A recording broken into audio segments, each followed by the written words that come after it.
Kula ketemu perdana, kula kalih jenengan perdana kalih Mazda. Kula ningali ten YouTube, wah jenengan jan hebat. Jan viral ndalangi apik. Terus perkara cewek barang Nyapa? Aku ora melok-melok aku. Sing mau kirim aku fotone bocah mok kene. Rasa. Kuwonyo kowe. Tapi matur nuwun Mas. Nggih, matur nuwun. Kepanggihan warga masyarakat. Foto lawas kuwi tak tapuk ndasmu kowe. Foto lawas apa? Foto lawas. Iki iso dingene kae anu kae aku gelut karo wong ngono lho, pegel karo wong. Ha iya, pegel apa lek kirim foto karo aku arep muni. Ya. Tapi nuwun sewu Mas nggih. Pripun ndedonga. Heeh. Mugi-mugi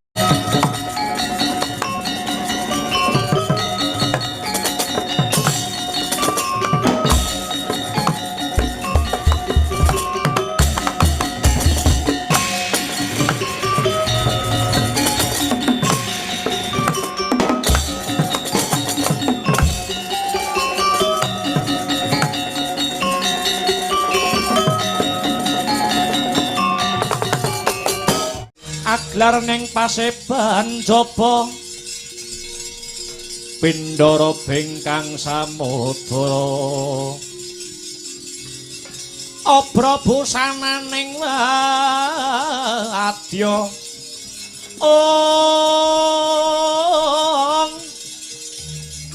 tetindhi ing praprawira Ragyana Patih Sudira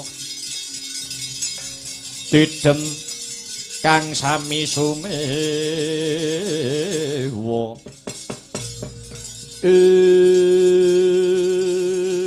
wut ladalah Paman Harya Sengkuning kang sampun medaling jawi kula pun Harya Dursasana satriya Banjar Junut arsa nyadong warti kados pundi Paman? Kados pundi Paman Harya Sengkuni? Sak sampunipun paduka Paman Patih Harya Sengkuni kabareng rawuh wonten ing negari Ngamarta ingkang sarimbit kaliyan Nalendra Mandura Koko Prabu Baladewa anggenipun badhe ngampil wujudipun ampilan.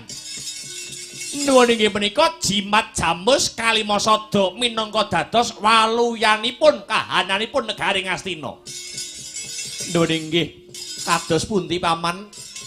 Kados pundi kabaring pasewakan kula Satriya Tirta tinalang pun Karta Marma Sumadong dawuh kula pun surtayu nyadong dawuh ya para Kurawaja padha saur manuk dina iki rungokno gatekno kang sarta nglakonana ing ngeri palungguhan iki ingkang mapan ana ing kedaton negara Ngastina aku kelawan arakamu utawa kakangmu Nalendra Mandura Prabu Baladewa wis kepara prapta lumarap ana ing negara Ngamarta saperlu bakal nyuwun ampilan jimat jamus Kalimasada minangka dadi seranane maluyane negara Ngastina kang nedeng ke Taman Pagebluk Mayangkara larang sandang lawan pangan.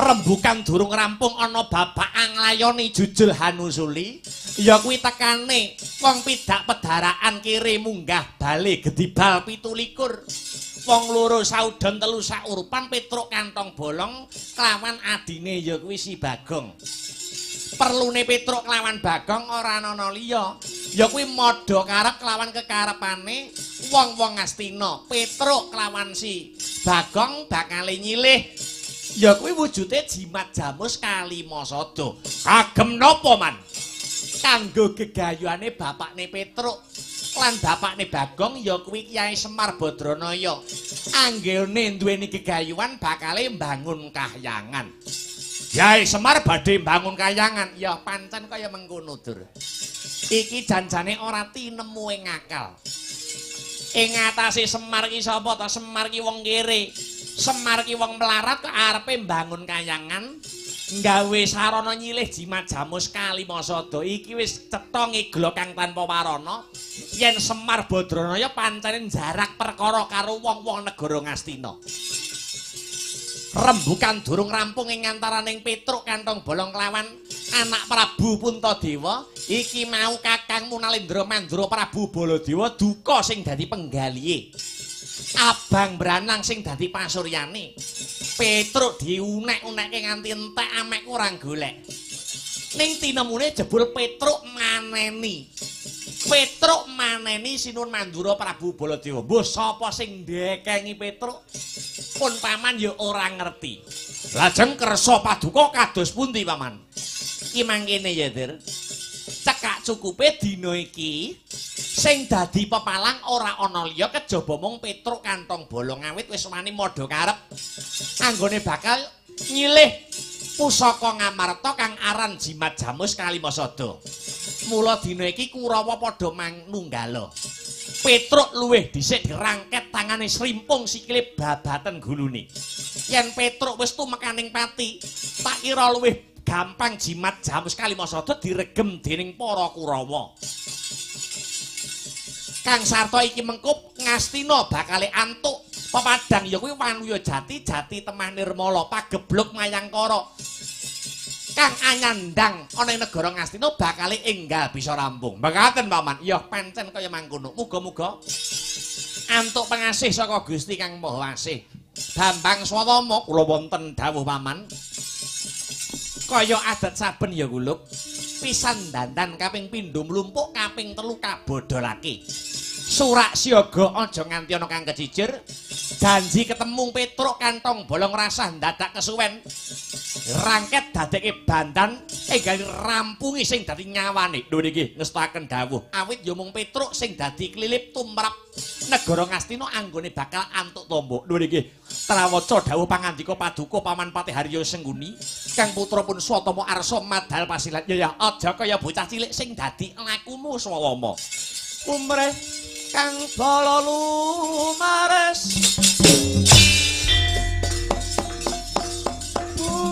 budaleng prawadya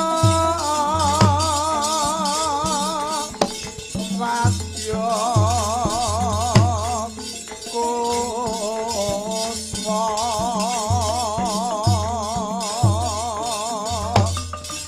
warna-warna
Wah! Ah!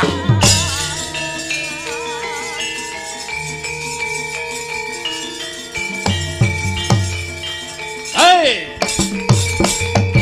Ah! Satrio Banjar Junut Raden Haryo Dursasana. Hei! Hei! Ah! Oh!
rido mawur mangawawur-wurahan pengarane ngajurit gong maguru gongso tata kaya butula para pandriting turangga hesti mimang dwaja kang kekiter ora kata ingkang dwaja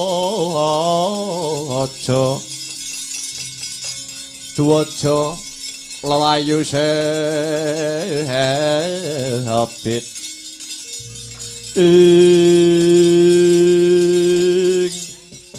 Kang apa Mas? Sajake kriwikan dadi grojokan, gojekan dadi tangisan. Masalahe Kae sawangen. Ana gendera ku mlebet ing akasa kaya ana gendera warnane abang gambar ndas banas mati. Ora pangling kae wadyabala saka Ngastina, Gong. wah elahane. Iya itu. Arep nyang ndi barisan Ngastina? Sing cetha ya genah arep mrene. Goleki sapa? Ayo genah goleki aku. Masalahe apa kok goleki kowe? Lho piye to ki? Kae sajake ora narimakake nalika ana setinggil negara Ngamarta sinuwun Mandura nalika tak uman-uman. Satemah kongkonan Kurawa arep ngeroyok aku, Gong. Iki nggo piye? Iki nggo kira-kira kepiye ya, Gong? Apane? Loh piye to?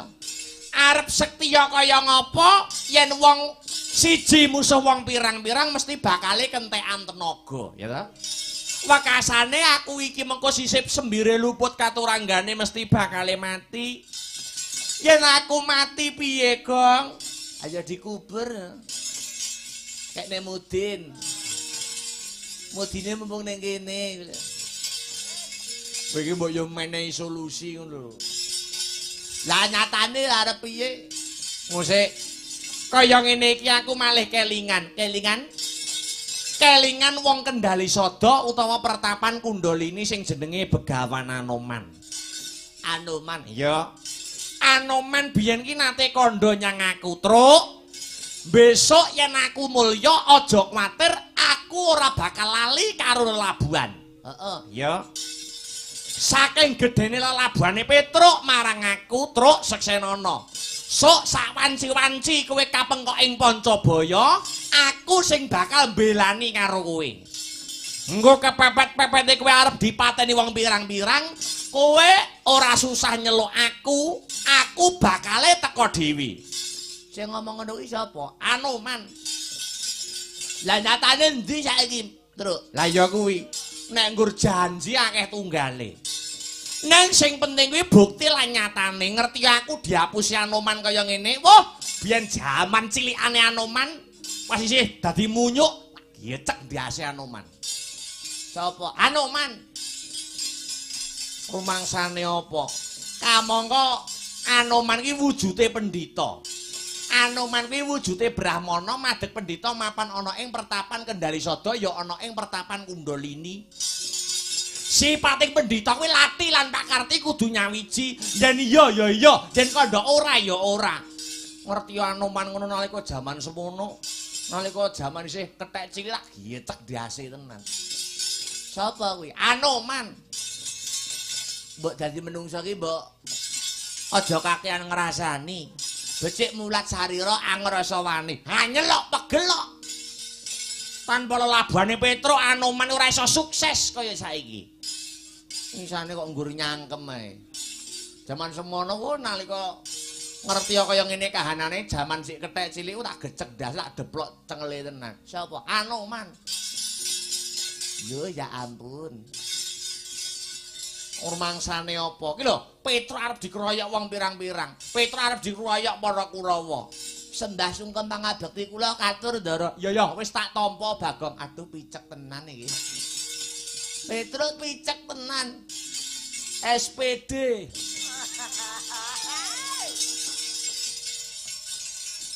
Gune iki lek dompet-dompete sapa? Ayo genah dompetku ceblokno. Lah. Weh lah dalah.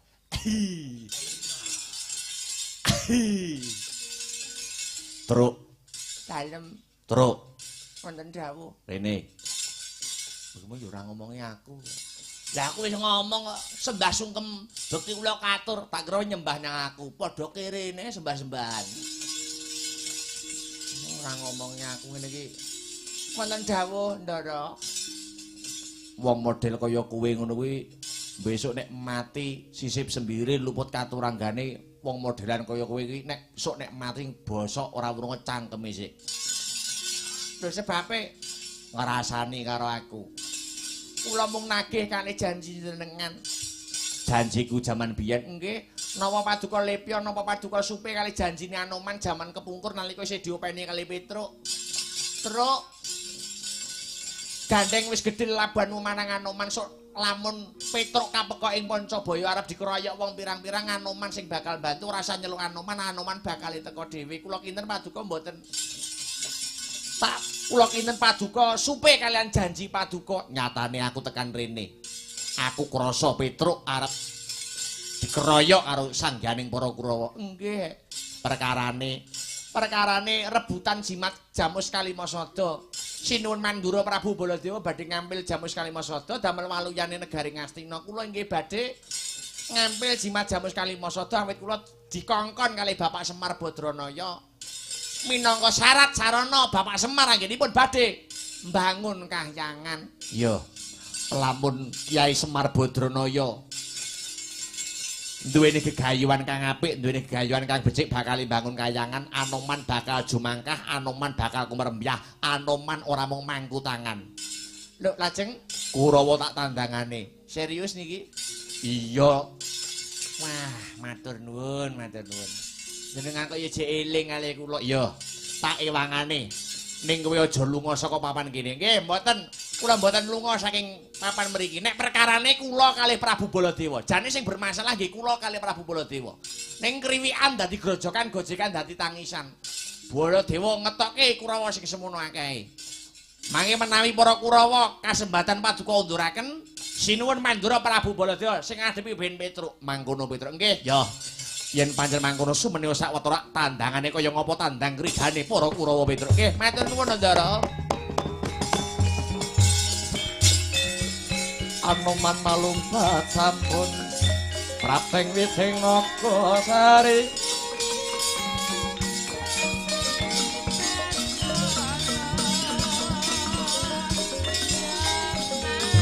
Mulat mangandhap katingal manungsa nyukur waking gelung rusak ora lan kesmo.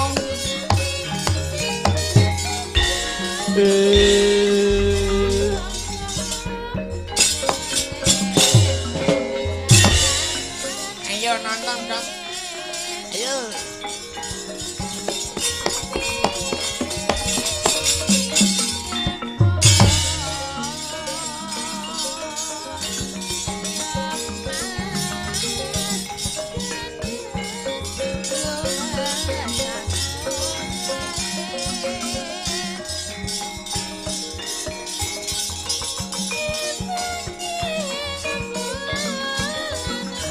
Hai. Oh.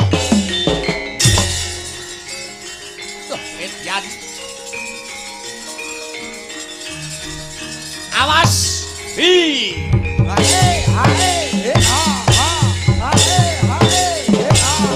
Oh. Ya.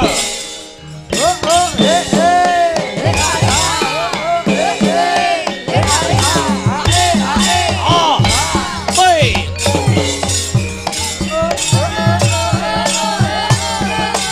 Hei. Ah.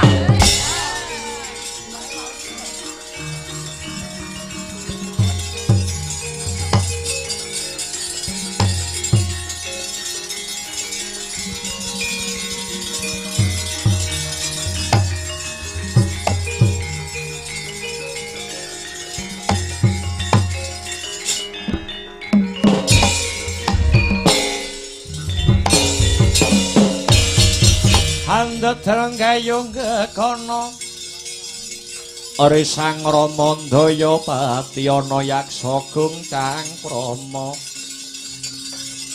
namane wel katak sini jejaki troning mareh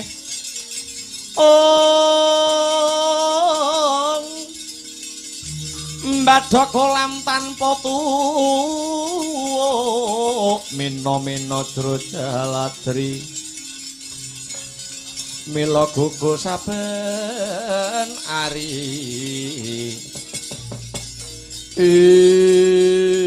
wit ladalah toblas iya jagat iya dewa ya Bathara durung suwe lakuku wis kepapak ana wanara kusika sita tegese kethek ulese putih memplak ora pangling pendhita kendali sada pendhita kundalini kowe Anoman ya Bambang Aswatama nyimpang ngiwah utawa nengen aku goleki buron laronku ora ana kidang kang sarta menjangan kang lumewat ana dalan kene dudu bangsaning satu kewan lah banjur sing tak goleki Petruk kantong bolong yen wis ketemu arep tak rangket tangane tak serimpung sikil lebokke ana pakunjaran negara Ngastina supaya nampa pidana saka sinuwun Prabu Duryudana kurang ajar apa dosa kang sarta kaluputane Petruk kantong bolong nganti arepe bakal nduk gawe pengiwan-ewan dosane dikendhong lupute dindit modho karep kelawan niate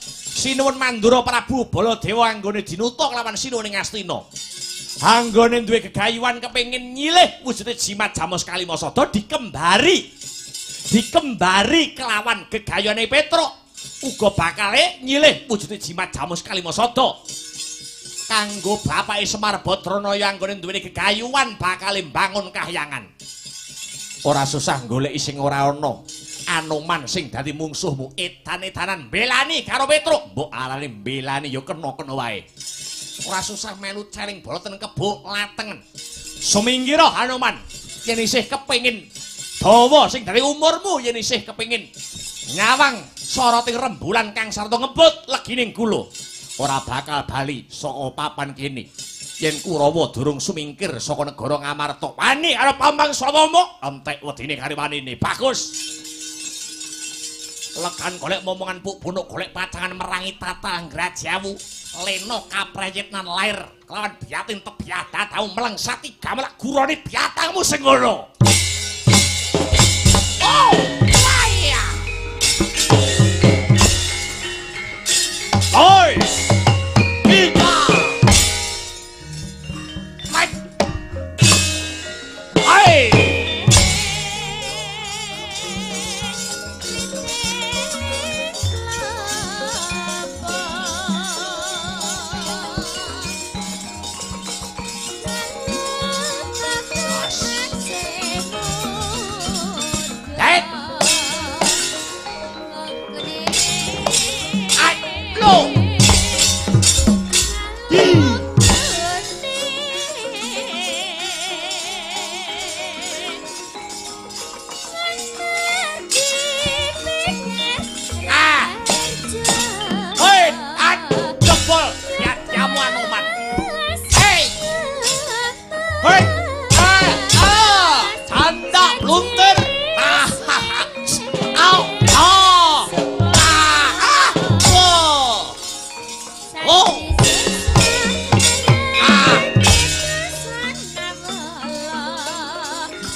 Aduh, mati aku.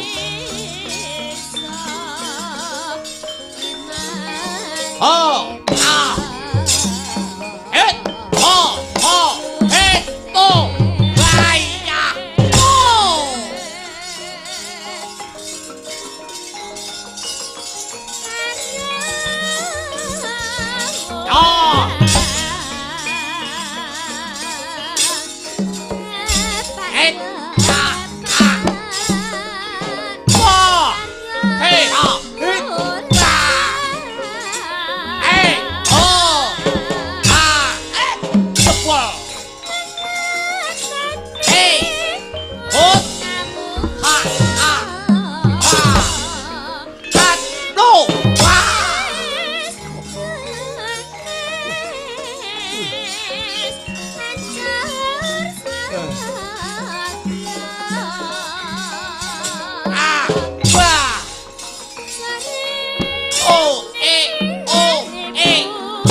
Aduh, mati aku Anoman.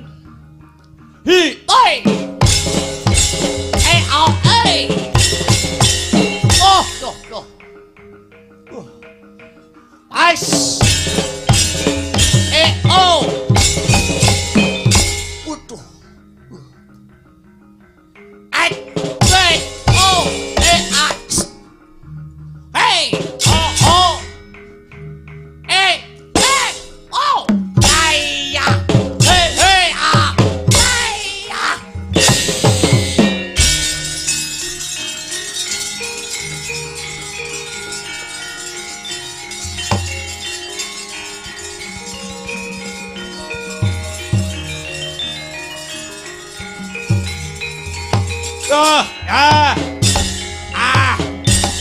Durung kalah aku Anoman. Hei.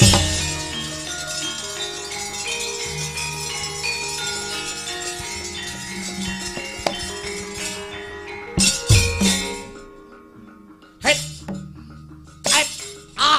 Cepot ya jamu kuwi. Hei. Bahaya. Oi. Was. Hei.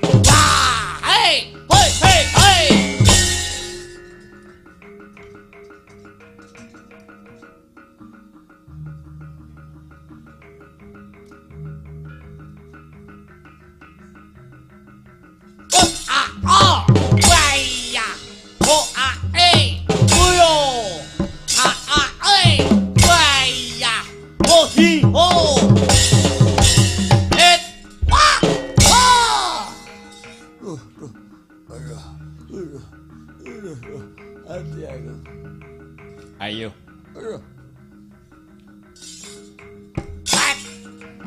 Oh. Lo.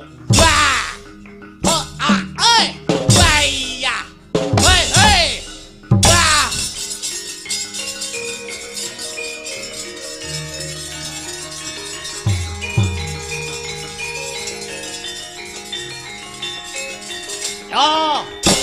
Hey.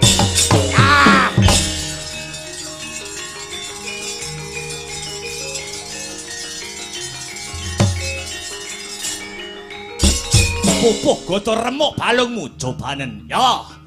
Hi. Oh.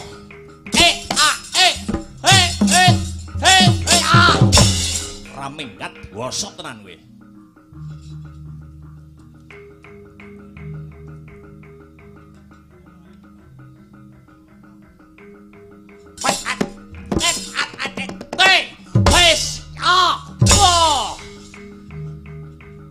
Belah kowe.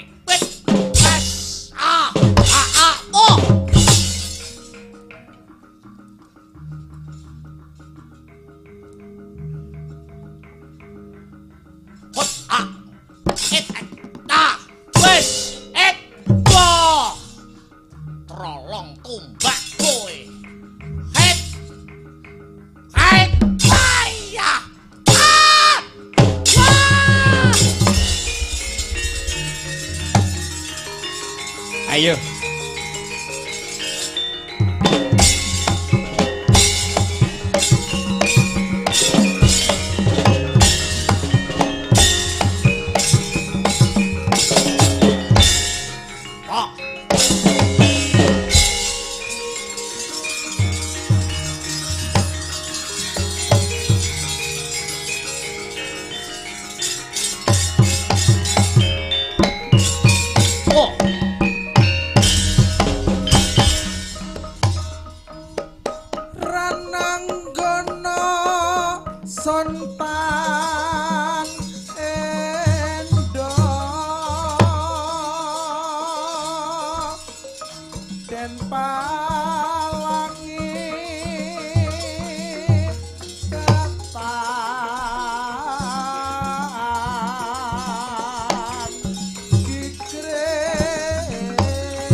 Ya.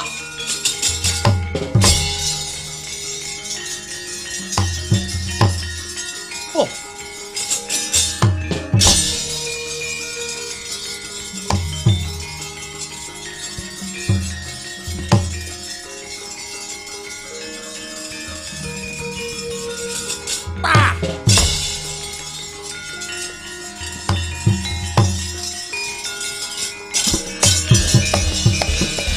Sri Baladewa Narapati duwe Nareswara Kresna kalangkunging tresnanira marang Dyah Banon Jinawi ing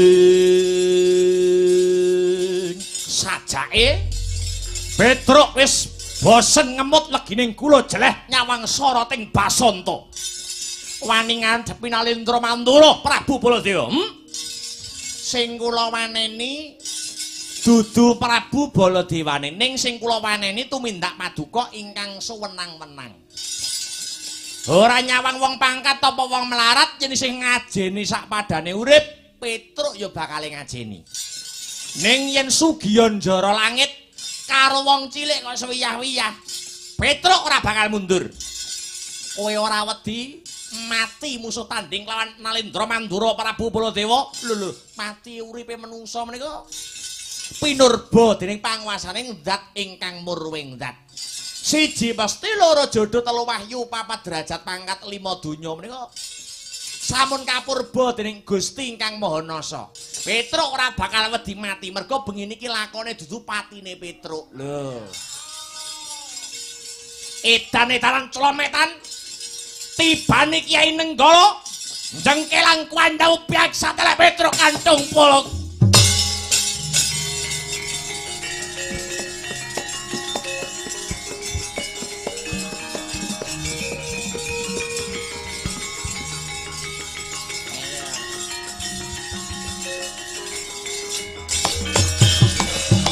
ayo sida mateni Petruk ora kok malah bingung karepe dhewe.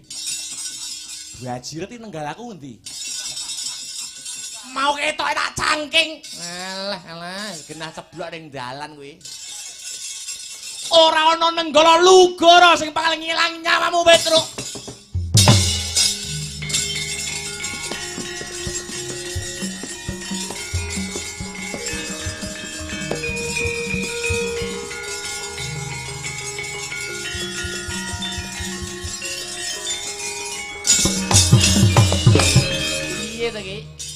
Arep mateni Petruk malah rebyek dhewe iki lho. Lugaraku ya ilang. Wah, iki jane sing nyolong sapa? Oh ya genah ilang, nenggalane ilang, lugarane ya ilang. Mbok kareti dadi siji kok. Wis genah kuwi ditolong anakmu Wisata gadekke. Ketrawasan Baladewa kewirangan biangsa telek. Ayo.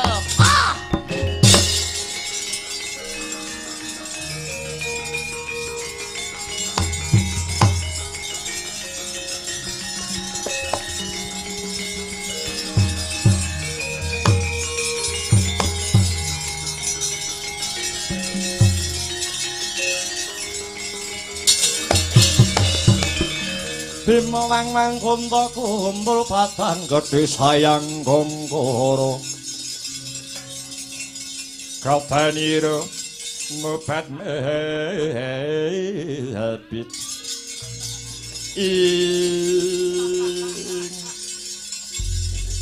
ndaran jadi panti iya Petruk leren ana anggonmu padha regecekan karo Koko Prabu Baladewa. Nyuwun pangapunten, Ndara. Upami sinuwun Mandura mboten ngawiti, Petruk inggih mboten badhe ngladeni kok. Aja padha nyalahke siji lan sijine. Kabeh keputusan babagan sapa kang disilihi. Wujude jimat Jamus Kalimasada bakal diwedharake bendaramu Puntadewa. Nyebar godhong-kara sabar sawetara. Ngestaken dawuh, Ndara.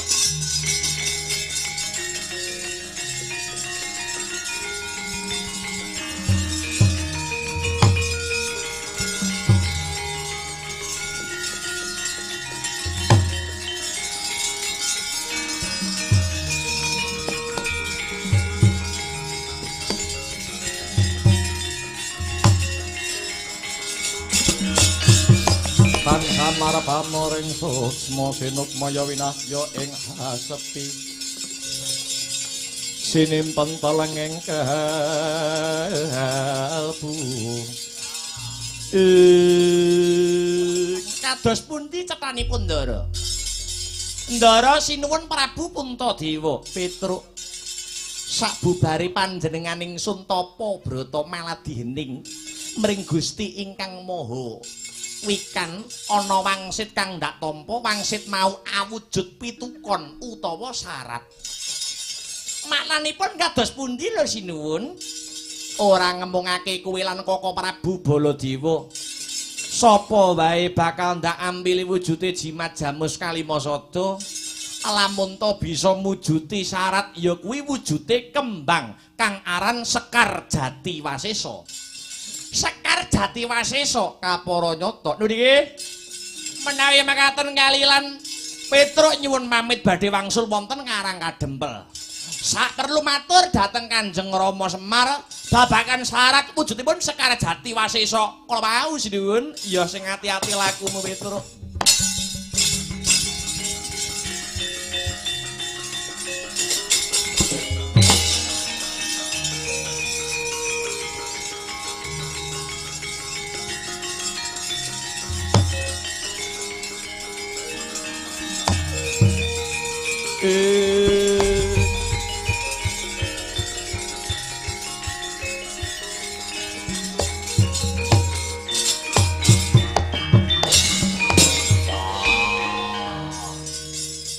Selawase urip wiwit Jabang nganti Cerapang Werkudara durung nate krungu kembang kok jenenge Sekar Jati Wasesa.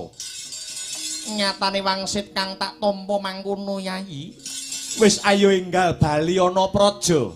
Sapa wae kang bisa mujuti wujude Sekar Jati Wasesa, muga bisa andayani katentreman tumrap negara Ngamarta.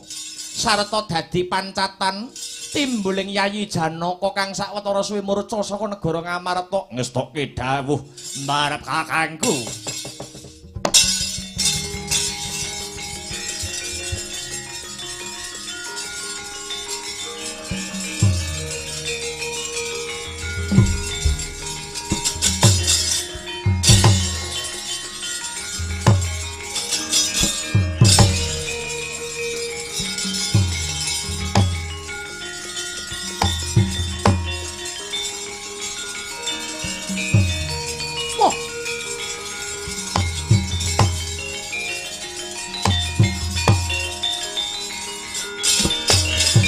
Handang Sri Baladewa nenggalani ora pinusti ngasta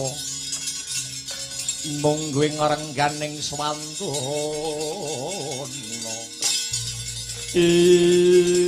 kowe latalak ya jagat ya dewa ya Bathara musuh Petruk sida kewirangan Baladewa pusakaku Kyai Nenggala lan Nugara isa ilang iki jane kepiye? Iki ora ana sing bisa paring pitulung marang Baladewa kejaba adhiku Yayi Kresna ing negara Ndarawati. Kresna, aku tulungana Kresna. Pusakaku Nenggala Nugara ilang Yayi.